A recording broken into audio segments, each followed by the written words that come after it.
kita ketemu lagi di edisi Sepik-Sepik di vlog kali ini barengan sama Kang Sule. Hai. Kita baru saja selesai tapping ini talk show. Ini talk show. Dan kita mau ngobrol-ngobrol sama Kang Sule. Ini salah satu orang yang apa ya? Inspirasi akhirnya ngurus YouTube tuh gara-gara Kang Sule juga nanya-nanya waktu itu. Good. Jadi Sule Channel adalah panutan.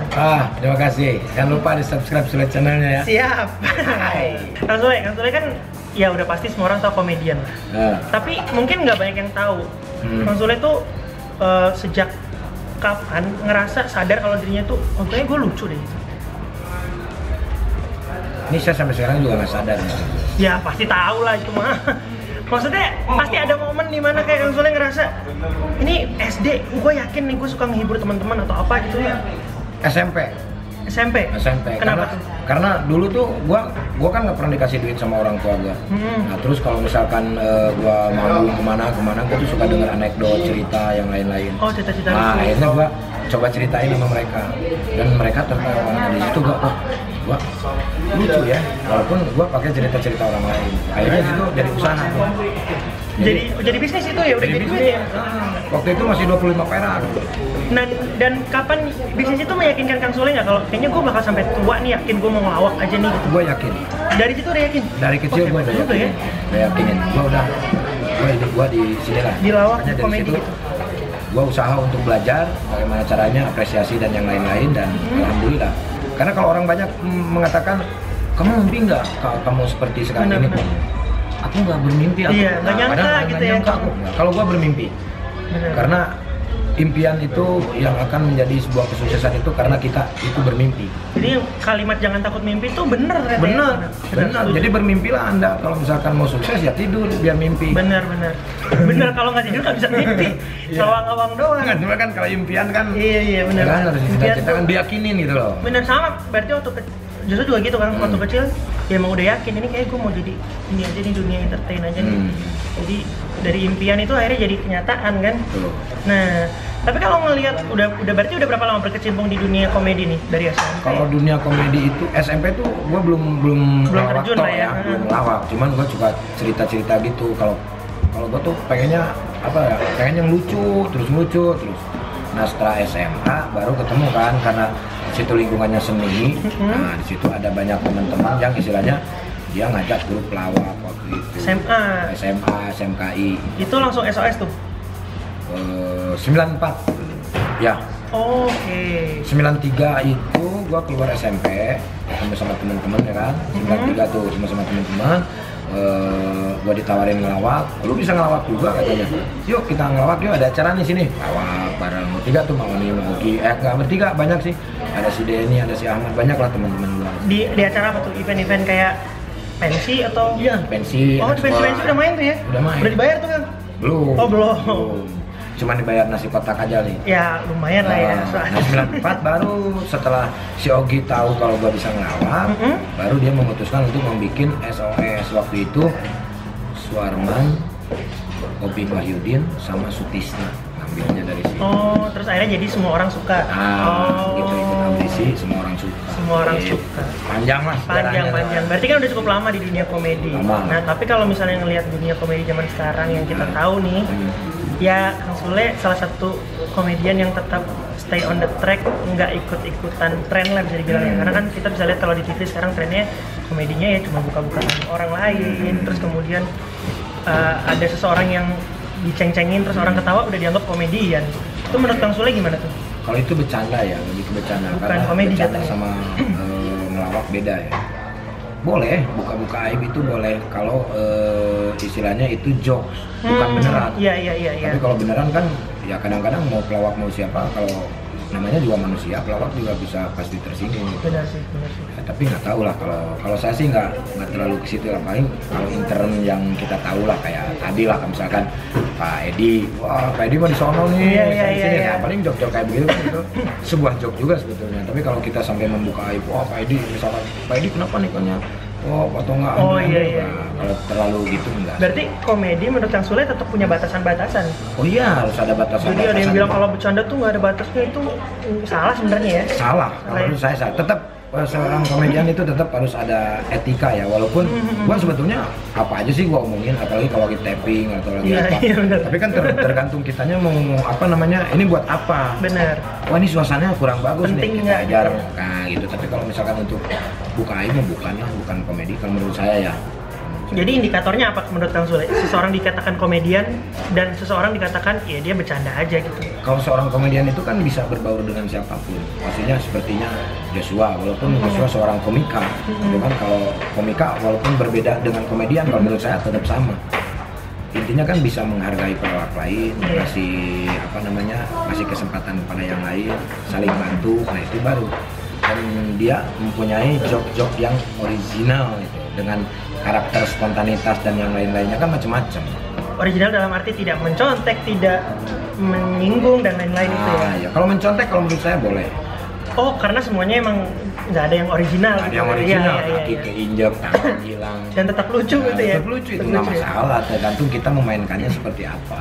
Oh, isi. Karena nggak ada pelajarannya kan komedi di kita ini. Nggak ada sekolahnya ya. Nggak ada sekolahnya. Benar-benar. Tapi perkembangan zaman sekarang kan luar biasa. Sekarang udah ada komik, komika, stand up komedi, udah ada buku-buku ya. Ada buku-buku. Udah enak zaman sekarang, zaman dulu mah. Susah ya. Susah nggak ada. Saya aja tahu punchline ketika ada stand up komedi dan itu kan bahasa Inggris. Gitu. Jadi sebenarnya Kang Sule belajar juga ilmu-ilmu teknik-teknik stand up komedi dan komedi-komedi lain ya Kang ya? Oh belajar? Belajar? Saya belajar, bahkan saya nyari bukunya. Walaupun tidak menjadi seorang komika tapi kepake nggak ilmunya? Oh ada. Kepake pasti ya? Kepake dong. Sebetulnya kan sama, intinya sama. Ketika saya monolog, menceritakan sesuatu, storytelling. Oh iya. Oke, ya kasih ya Steffi ya. Ada Steffi tadi. Ada Steffi Samora. Storytelling dan yang lain-lainnya sebetulnya sama. Benar-benar. Sama. Basicnya sama ya. Lu bermain sama gua. Gitu. Punchline-nya di mana? Di lu. Iya. Ya, atau enggak di gua. Kalau stand up ya disikat sendiri. Gitu. Set up-nya apa, beat-nya apa kan sama sebetulnya. Sama benar-benar. Cuman dia membawakan sendiri. Ini dipancing gitu ya. Ini dipancing, ada yang mancing. Kalau stand up kan mancing sendiri. Benar.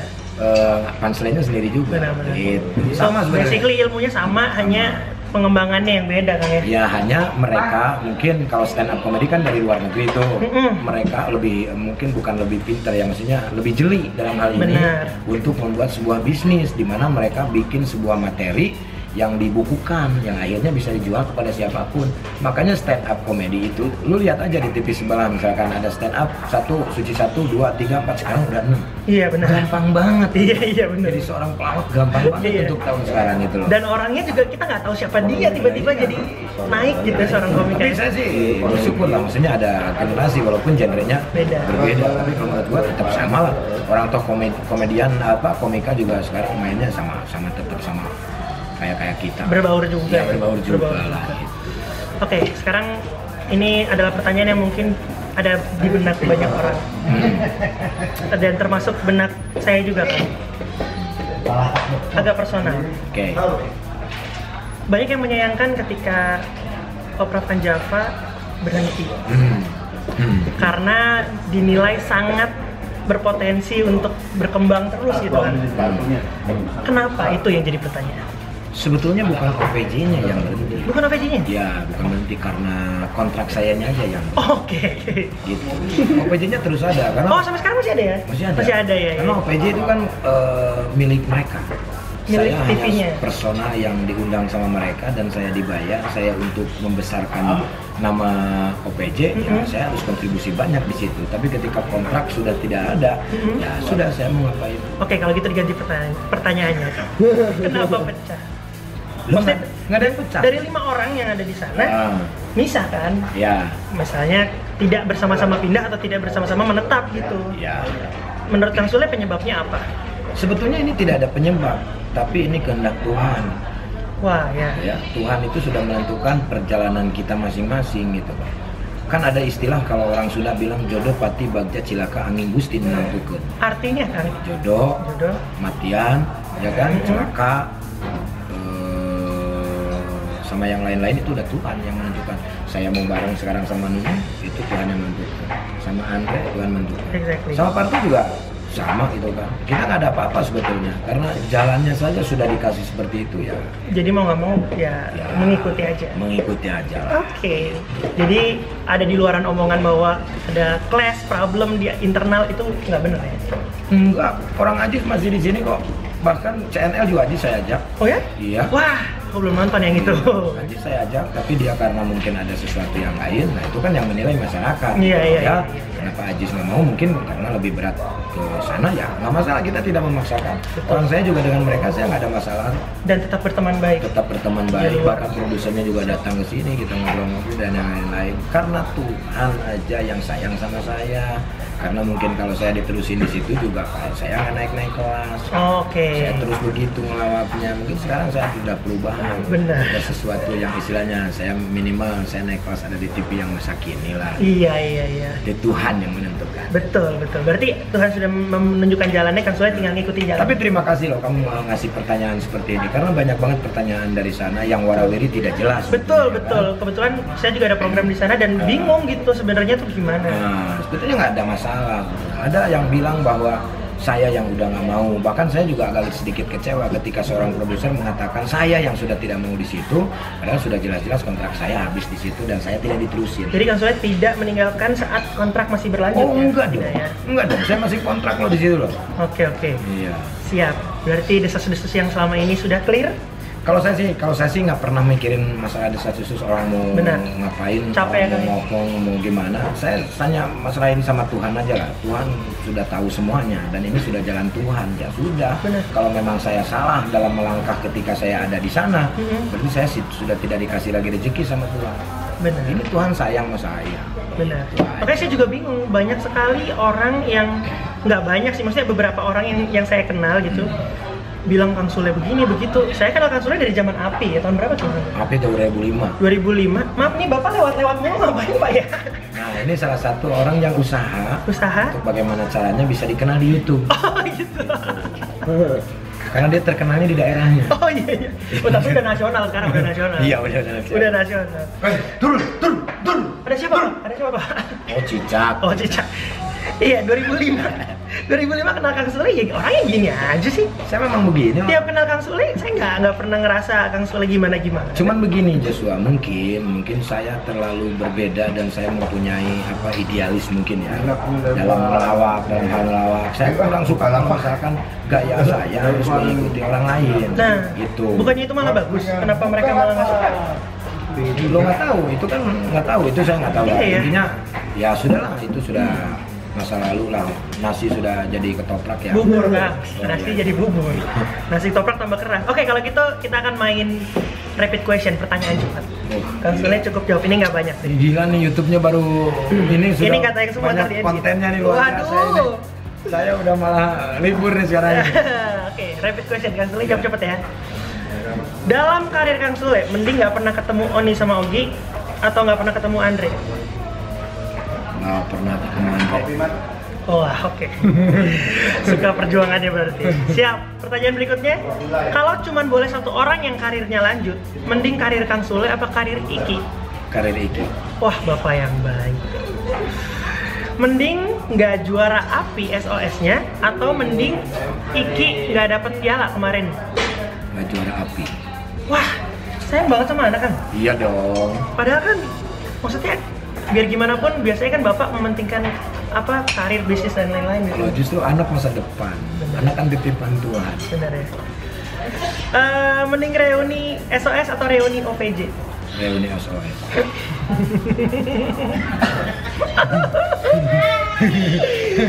Mbak Nunung ketawa di belakang sana. Bohong katanya. Oke, ini terakhir. Kalau jawab cepat, sebutkan satu nama komedian favorit terbaik. Komeng. Oke, itu dia. Terima kasih banyak Kang Sule atas waktunya. Oke, terima kasih juga Joshua. Terima kasih. Oke, good luck buat YouTube-nya. Jangan lupa di subscribe dan tonton terus ya. Iya. Joshua Suherman. Kang Sule.